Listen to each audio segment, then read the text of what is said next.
Assalamualaikum warahmatullahi wabarakatuh.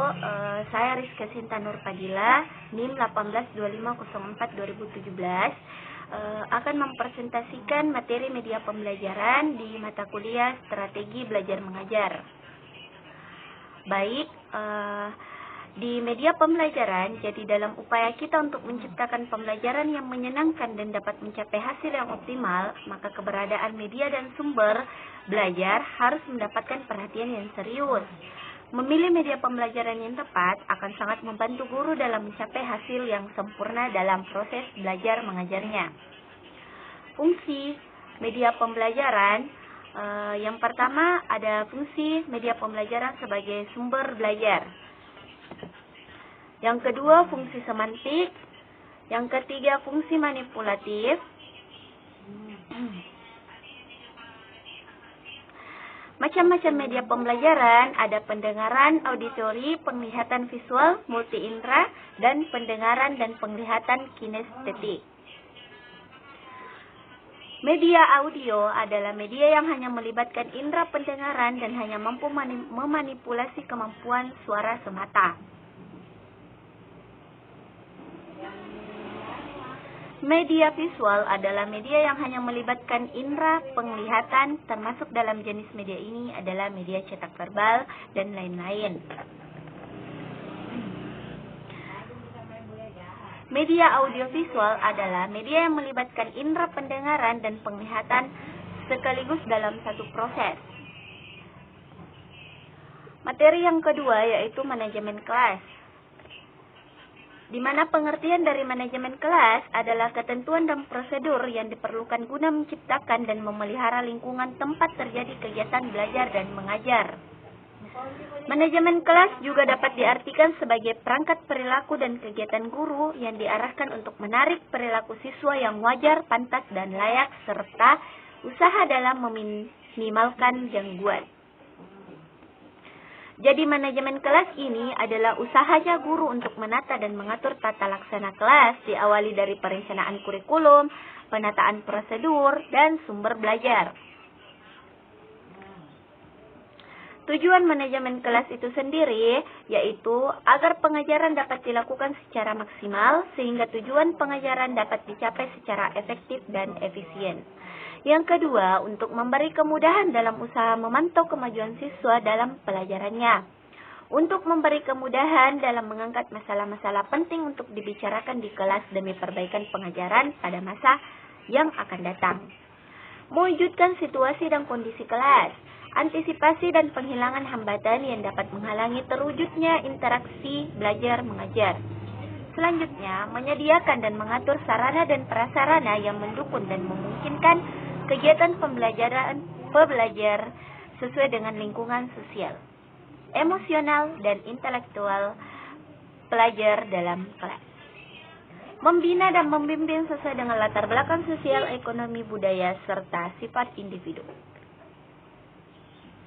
Prinsip-prinsip manajemen kelas yaitu prinsip kesiapan atau readiness. Kesiapan belajar ialah kematangan dan pertumbuhan fisik, psikis, inteligensi, latar belakang pengalaman, hasil belajar yang baku, motivasi, persepsi, dan faktor-faktor lain yang memungkinkan seseorang dapat belajar. Itu adalah prinsip kesiapannya peserta. Prinsip motivasi. Motivasi adalah tenaga pendorong atau penarik yang menyebabkan adanya tingkah laku ke arah suatu tujuan tertentu. Jadi di prinsip motivasi pada peserta didik, jika peserta didik mempunyai motivasi tertentu, maka akan bersungguh-sungguh menunjukkan minat, mempunyai perhatian dan rasa ingin tahu terhadap satu pelajaran atau tujuannya. Prinsip perhatian. Perhatian merupakan suatu strategi kognitif yang mencakup 4 keterampilan, yaitu berorientasi pada suatu masalah, meninjau sepintas isi masalah, memusatkan diri pada aspek-aspek yang relevan, dan mengabaikan stimul yang tidak relevan. Komponen pengelolaan kelas.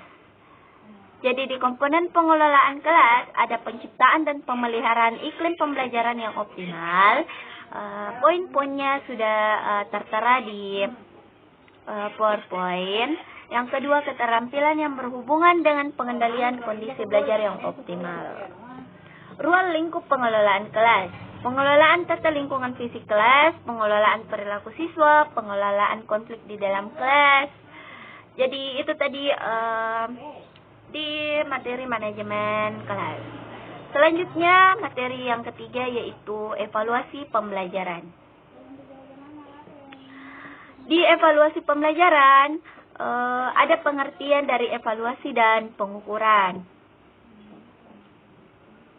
Jadi menurut para ahli, menurut Hopkins dan Anthons mengemukakan bahwa evaluasi adalah pemeriksaan secara terus-menerus untuk mendapatkan informasi yang meliputi siswa, guru, program pendidikan, dan proses belajar mengajar untuk mengetahui tingkat perubahan siswa dan ketepatan keputusan tentang gambaran siswa. Evaluasi lebih bersifat komprehensif yang di dalamnya meliputi pengukuran, sedangkan tes merupakan salah satu alat dan bentuk dari pengukuran. Ini seperti tes itu seperti media untuk belajar mengajarnya siswa dan guru. Jenis-jenis evaluasi pembelajaran. Unsur pokok dalam evaluasi pembelajaran adalah objek yang akan dievaluasi, kriteria sebagai pembanding, dan keputusan. Tujuan dan fungsi evaluasi pembelajaran yaitu untuk melihat produktivitas dan efektivitas kegiatan belajar mengajar, untuk memperbaiki dan menyempurnakan kegiatan guru, untuk memperbaiki, menyempurnakan, dan mengembangkan proses program belajar mengajar, untuk mengetahui kesulitan-kesulitan apa yang dihadapi oleh siswa selama kegiatan belajar dan mencarikan jalan keluarnya atau solusinya. Yang terakhir, untuk menempatkan siswa dalam situasi belajar mengajar yang tepat sesuai dengan kemampuannya. Adapun fungsi utama dari evaluasi pembelajaran dapat dikelompokkan ke dalam 4 fungsi, yaitu fungsi formatif, sumatif, diagnostik, dan selektif. Baik, itulah tadi presentasi saya di 3 materi dalam mata kuliah strategi belajar mengajar. Terima kasih. Assalamualaikum warahmatullahi wabarakatuh.